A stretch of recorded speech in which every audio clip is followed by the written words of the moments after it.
Let's think a little bit about limits of piecewise functions that are defined algebraically, like our f of x right over here. Pause this video and see if you can figure out what these various limits would be. Some of them are one-sided and some of them are regular limits or two-sided limits. All right, let's start with this first one. The limit as x approaches 4 from values larger than equaling 4. So that's what that plus tells us. And so when x is greater than 4, our f of x is equal to square root of x.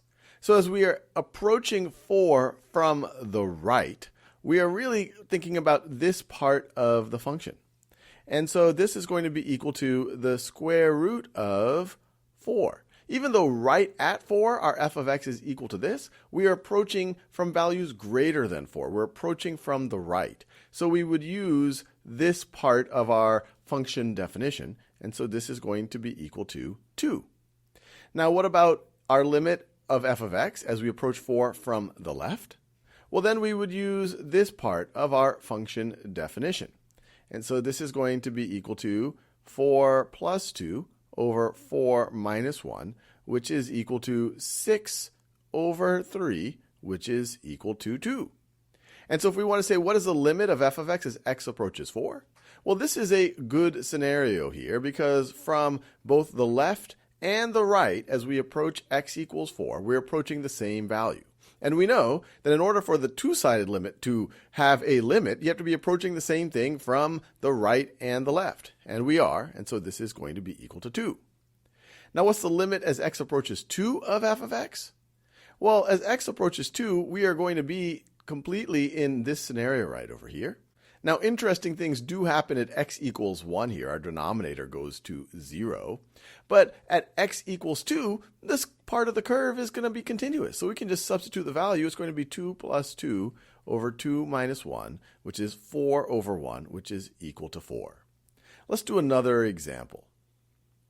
So we have another piecewise function. And so let's pause our video and figure out these things. All right, now let's do this together. So what's the limit as x approaches -1 from the right?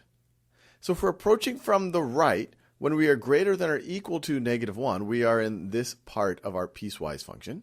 And so we would say this is going to approach, this is going to be 2 to the -1 power, which is equal to 1/2. What about if we're approaching from the left? Well, if we're approaching from the left, we're in this scenario right over here. We're to the left of x equals -1.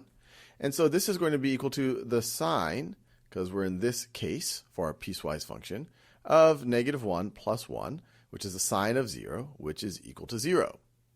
Now, what's the two-sided limit as x approaches -1 of g of x? Well, we're approaching two different values as we approach from the right and as we approach from the left. And if our one-sided limits aren't approaching the same value, well, then this limit does not exist. Does not exist. And what's the limit of g of x as x approaches 0 from the right? Well, if we're talking about approaching 0 from the right, we are going to be in this case right over here. 0 is definitely in this interval. And over this interval, this right over here is going to be continuous. And so we can just substitute x equals 0 there. So it's going to be 2 to the 0, which is indeed equal to 1. And we're done.